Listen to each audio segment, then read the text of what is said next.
Voilà maintenant un mois que la fourrière de Fa'a n'accueille plus les animaux errants. En activité depuis 13 ans, elle n'est toujours pas aux normes selon les associations.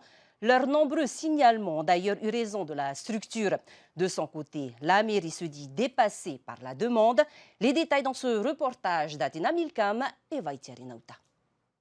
Nichée sur les hauteurs de Saint-Hilaire, la fourrière de Fa'a est vide depuis un mois. Après plusieurs signalements des associations de défense des animaux auprès de la commune et du procureur, la municipalité a décidé de fermer les lieux et jusqu'à nouvel ordre dans l'attente de l'obtention de l'agrément des installations. Nous, on n'a rien contre la fourrière, c'est une obligation légale.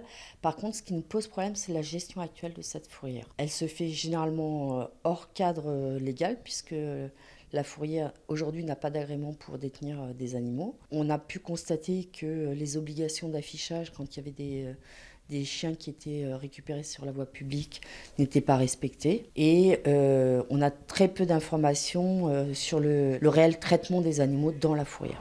Les bénévoles dénoncent entre autres une surpopulation animale dans les boxes de la structure et des méthodes de traitement qu'ils estiment barbares. Les agents communaux, eux, déplorent surtout un manque de moyens. Actuellement, nous n'avons que 4 cages, mais les demandes sont énormes et on n'arrive pas parce qu'il y a des règles. On attrape les animaux, on est obligé de les garder. Au maximum, c'est 8 jours. C'est ce que la réglementation nous impose. Il y a 8 jours. Mais nous, on a mis à 4 jours parce qu'on n'a pas le temps. Et ensuite, il faut nourrir ces animaux-là, il faut les entretenir pendant le temps, parce qu'on puisse trouver propriétaire. Et au bout de ça, on en fait quoi? C'est pour ça, après, on va chez le veto. S'il faut les euthanasier, c'est le veto qui décide, on euthanasie les animaux. Mais pendant ce temps-là, il y a d'autres demandes qui arrivent. Les associations dénoncent un autre point, la manière dont sont neutralisés les animaux. Avec un produit qui, trop dosé, peut être mortel. C'est déjà arrivé, admettent les agents communaux.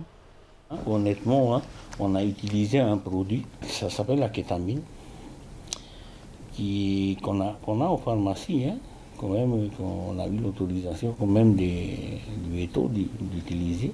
Et c'est sur un dosage pour pouvoir attraper des chiens errants. Et peut-être on a été traité d'être des barbares, tout ça, mais on fait quand même de notre mieux pour pouvoir résoudre le problème.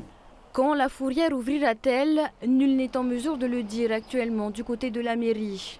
En revanche, la municipalité assure qu'une convention pour la stérilisation des animaux sera signée prochainement.